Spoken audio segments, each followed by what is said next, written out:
Hello दोस्तों, stories with साधना में आपका स्वागत है।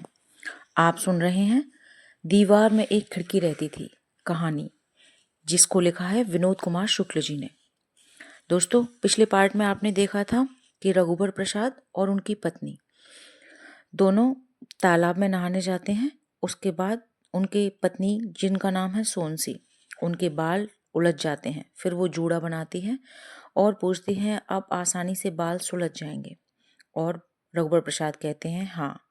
इसके बाद दोनों एक दूसरे के कपड़ों से अपने शरीर को पोंछते हैं और एक अम्मा के बनाए हुए हाथों की चाय पीते हैं। अब इससे आगे दोनों जागे थे और सब कुछ नींद में झूम रहा था। तालाब नींद में था, आकाश नींद का आकाश था।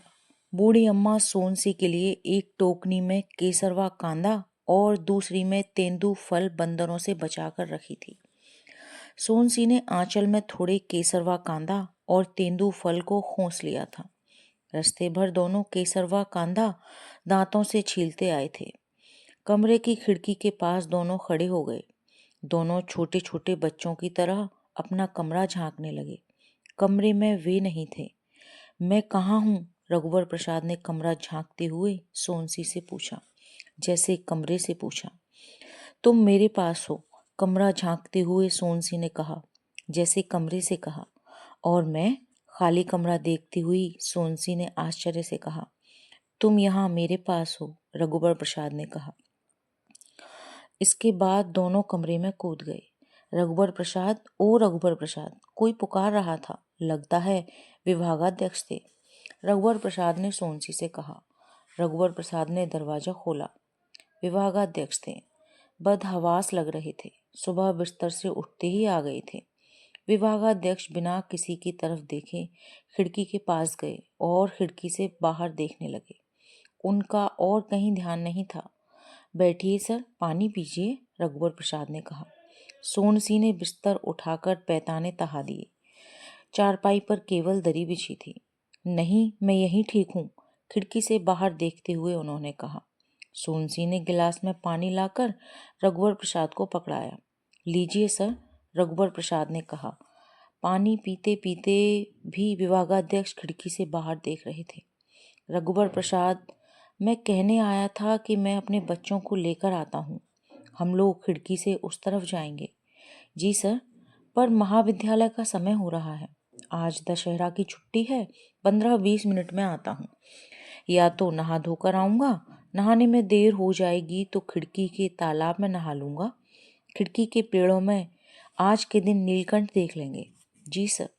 विभागाध्यक्ष जब चले गए तब रघुवर प्रसाद ने सोनसी से पूछा, आज नहाने गए थे तब तुमको नीलकंठ दिखा था? याद नहीं है दिखा हो। तुमको दिखा था? नहीं, मुझे भी याद नहीं है, शायद दिखा हो। हम दोनों को दिखा हो और हम दोनों ने ध्यान नहीं दिया हो। दिख तो गया, ध्यान नहीं दिया तो क्या हुआ? रघुवर प्रसाद ने कहा। मालूम होना चाहिए कि हमने नीलकंठ देखा है। चलो नीलकंठ देखने चलें। कैसे जा सकते हैं? विभागाध्यक्ष आने वाले हैं। आज क्या हाथी आएगा? पत्नी ने पूछा। यदि साधु को मालूम होगा कि छुट्टी का दिन है तो ना आए। हो सकता है साधु आज रावण भाटा चला जाए। हो सकता है राम सीता की झांकी हाथी पर निकले, उसी की तैयारी वह कर रहा हो। चलो अभी नीलकंठ देख लें, फिर शाम की झांकी देखने चलेंगे। विभागाध्यक्ष आने वाले हैं, रघुवर प्रसाद ने फिर कहा। हाँ, विभागाध्यक्ष आने वाले हैं, पत्नी ने कुछ उदास होकर कहा। उसे अच्छा नहीं लग रहा था। देर तक दोनों कमरे में विभागाध्यक्ष का रास्ता देखते रहे। विभागाध्यक्ष नहीं आए, हाथी नहीं आया। पत्नी थककर जमीन पर लेट गई। लगता है विभागाध्यक्ष को नीलकंठ दिख गया है। चलो हम भी चलें। चलो, रघुवर प्रसाद ने कहा। सुनो, मेरे कंधे पर पक्षी तोता था या नीलकंठ? पत्नी ने बहुत खुशी से पूछा। तोता था, रघुवर प्रसाद ने भी बहुत खुशी से कहा। हो सकता है नीलकंठ हो, पत्नी ने बहुत धीरे कहा। दोनों नीलकंठ देखने निकले। घर से 2 कदम निकलने के बाद पत्नी ने कहा, मुझे अच्छा नहीं लग रहा है। रघुवर प्रसाद ने पत्नी की हथेली को छुआ, गर्म थी। तुमको तो बुखार है, रहने दो, नहीं जाते। कमरे में रहेंगे, नीलकंठ को देखना होगा तो वह खिड़की पर आकर बैठ जाएगा। नहीं, चलो, मुझे कुछ नहीं हुआ है। देर तक तालाब में नहीं डूबे रहना चाहिए। हो सकता है हमने नीलकंठ देख लिया हो। तुमने देख लिया हो तो लौट चलते हैं। पक्का नहीं है। चलो, रिक्शा में चलते हैं। म्युनिसिपल के अस्पताल चलेंगे, रास्ते में नीलकंठ दिख जाएगा। घर के सामने नीम के पेड़ के नीचे वे खड़े हो गए। रघुबर प्रसाद रिक्शा देख रहे थे। पत्नी दूर क्षितिज देख रही थी। क्या देख रही हूँ? रघुबर प्रसाद ने पत्नी को सहारा देने के लिए सटा लिया था। नीलकंठ देख रही हूँ। क्षितिज में नीलकंठ होगा भी तो दिखाई नहीं देगा। क्यों? बहुत छोटा होगा। दिखाई तो देगा। इतना छोटा होगा या नहीं? मुझे अपनी तरह से देखने दो। तुम अपनी तरह से आसपास देखो, पत्नी ने कहा। रघुबर प्रसाद ने एक जाते हुए खाली रिक्शे को रोका। कहाँ जाना है? रिक्शे वाले ने पूछा। नीलकंठ देखने, पत्नी ने कहा। म्युनिसिपल अस्पताल चलो, रास्ते में नीलकंठ देख लेंगे, रघुबर प्रसाद ने कहा। लखोली गांव चलूं? वहां बहुत नीलकंठ हैं। पहले अस्पताल चलो, फिर लखोली चलेंगे। पत्नी रघुबर प्रसाद के कंधे पर सिर आंखें मूंदे थी। सो गई? अच्छा नहीं लग रहा है? नहीं, सो रही हूँ। दिखेगा तो मुझे बता देना। फिर उसने रिक्शे वाले से कहा। रिक्शे वाले, रास्ते में नीलकंठ दिखे तो इनको बता देना। जब जब वह आंखें मूंदती तो कहती थी कि देखते रहना और देखते ही बताना। देर करोगे तो उड़ जाएगा। उड़ जाएगा तो उड़कर जाते हुए दिख जाएगा। रिक्शे वाले से उसके पीछे चलने के लिए कहेंगे। नीलकंठ के पीछे पीछे रिक्शे वाले को कहाँ तक ले जाया जा सकेगा? मान लो उड़कर दूर उस पीपल के पेड़ पर बैठ गया। पीपल के पेड़ तक पहुंचने में देर लगेगी। वहां बैठा तो नहीं रहेगा। वहां से भी उड़कर आकाश की ओर ओझल हो गया तो? रघुबर प्रसाद रिक्शे वाले से कहेंगे, आकाश की तरफ ले चलो। फिर सोचेंगे, आकाश की तरफ बहुत चढ़ाई करनी पड़ेगी। तब वे रिक्शे वाले से कहेंगे, तुम रहने दो, यही हमारा रास्ता देखना, मैं रिक्शा ले जाता हूँ। अपनी पत्नी को रिक्शा चलाते हुए वे आकाश की ओर ले जाएंगे, पेडल मारेंगे और ऊंचे चढ़ जाएंगे। ऊपर बादल के टुकड़े रिक्शे पर लद जाएंगे। बादल का कोई वजन नहीं होता है। किसी बादल में लोगों को न दिखने के लिए दशहरा के दिन नीलकंठ बैठा हुआ दिख जाएगा। पत्नी को दिखाएंगे, सोनसी देखो, नीलकंठ पेड़ पर दिख जाएगा। इसीलिए यहाँ भूरे बादल आकर बैठ गया। तुम भी देखो। यह भी हो सकता था कि नीलकंठ देखने की उत्कट इच्छा और उसके न दिखने से ऊब जाएगा। उमड़ते हुए आसमान सामने आए कि दोनों एक साथ उसे देख लें। फिर चला गया। जाने के बाद नीलकंठ को जरूर लगेगा कि दोनों ने उसे देखा है या नहीं। शायद किसी एक ने देखा हो। वह दोबारा आए, सामने सामने पीले नीले पंख फैलाए उड़ता रहे। फिर दोनों कहेंगे, हमने तुमको देख लिया। तब वह उड़कर चला जाएगा। अस्पताल में पर्ची कटाने की भीड़ थी। सोनसी बेंच पर बैठी थी। बहुत देर बाद डॉक्टर ने सोनसी को देखा। पुड़िया में उसने 4 गोली दी। 2-2 घंटे में एक गोली खाने को कहा। एक गोली अभी खा लेने के लिए कहा था। सोनसी अस्पताल के नल के पास गई और गोली खाकर पानी पिया। चलो, सोनसी ने कहा। वही रिक्शा वाला अस्पताल के सामने खड़ा दिख गया। चलोगे? रघुबर प्रसाद ने रिक्शे वाले से पूछा। हाँ। दोनों रिक्शा में बैठ गए।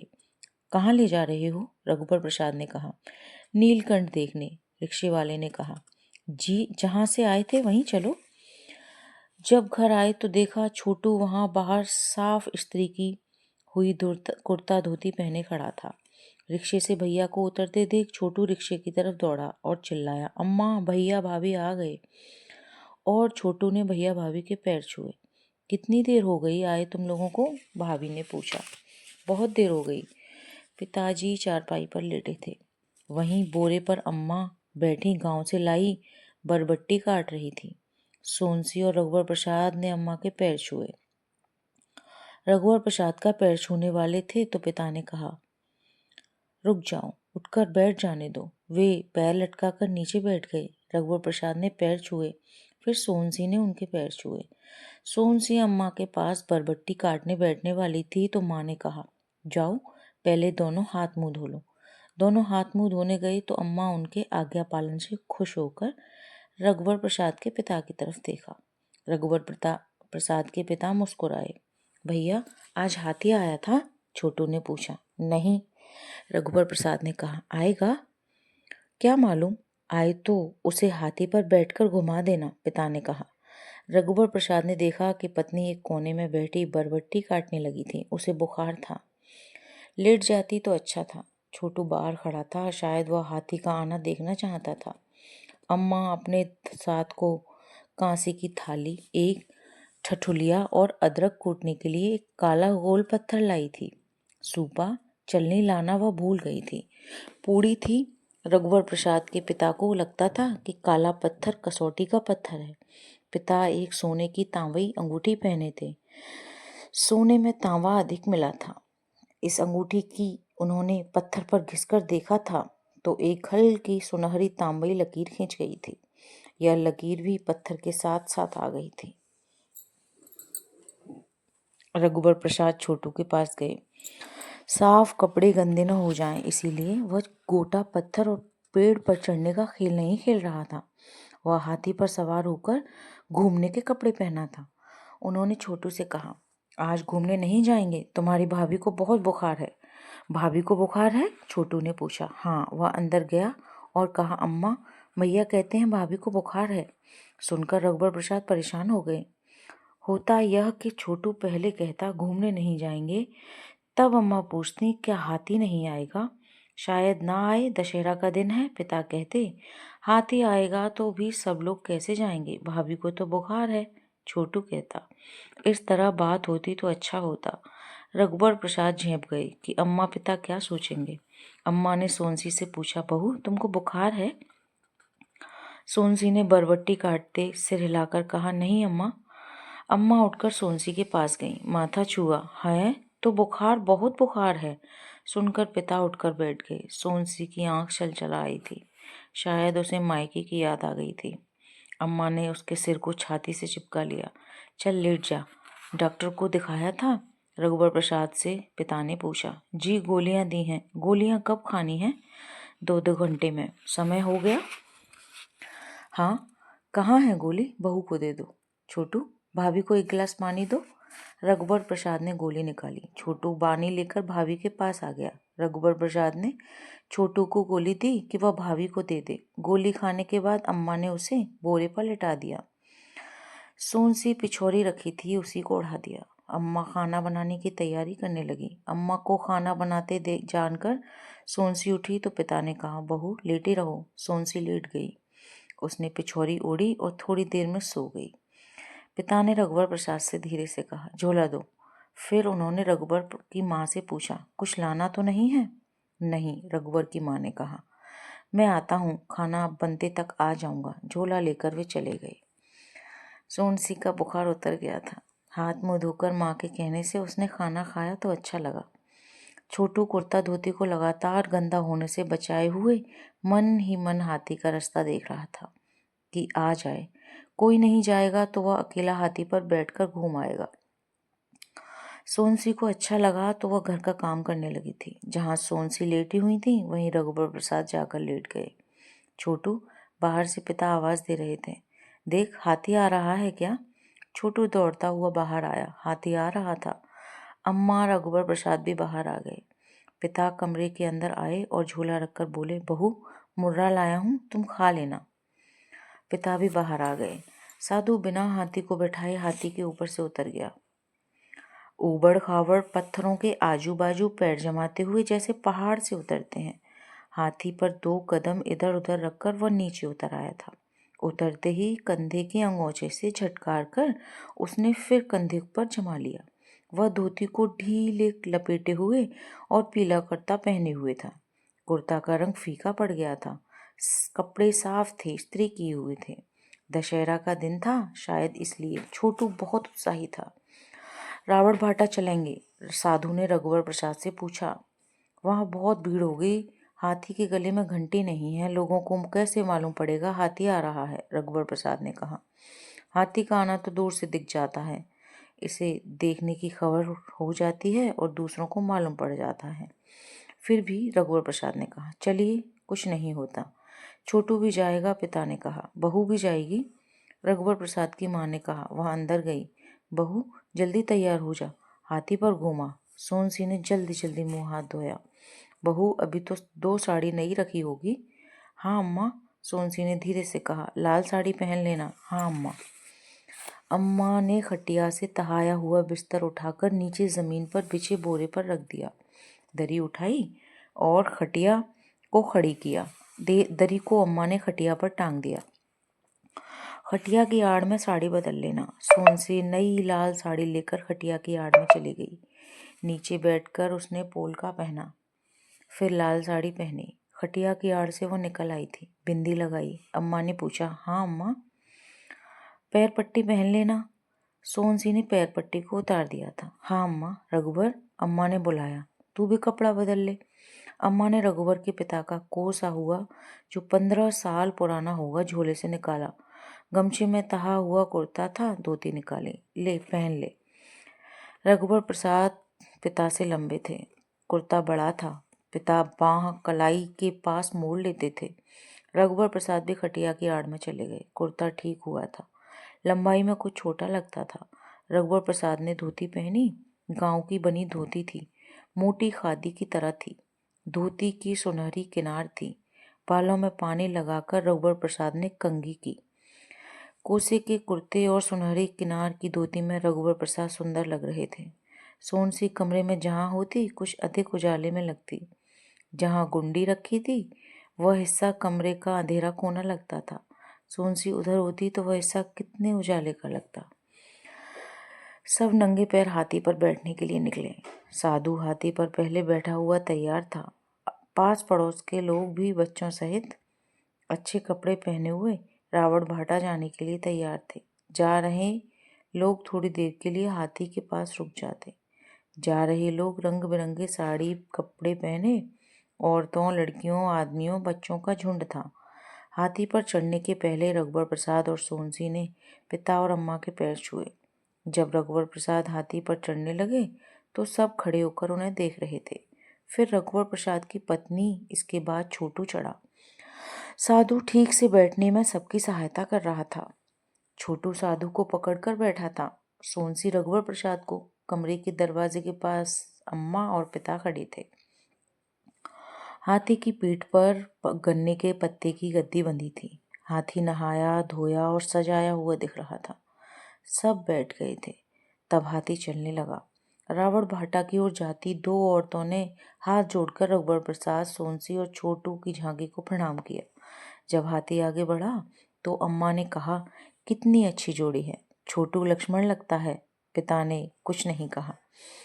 आगे दाहिने हाथ की तरफ अमराई थी। साधु हाथी को उधर से ले गया। थोड़ी देर बाद दूर हो रहे अंधेरे में धुंधला रावण दिखा। अंधेरा होते ही रावण पटाखों के साथ जल उठा। हाथी पर बैठे उन लोगों पर रावण के जलने का प्रकाश सिमट कर आ गया था। पेड़ों के बीच में लपट के प्रकाश में सब क्षण भर दिखे। साधु ने हाथी को लौटाया कि अंधेरा हो गया था।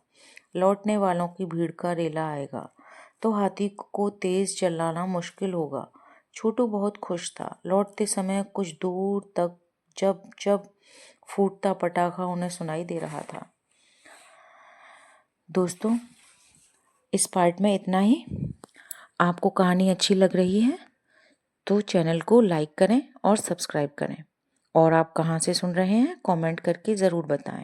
इसके आगे आप कौन सी कहानी सुनना चाहते हैं वो भी कमेंट में बताएं। दोस्तों, इस कहानी के पिछले पार्ट को भी आप ज़रूर देखें, तभी आपको कहानी समझ में आएगी। धन्यवाद।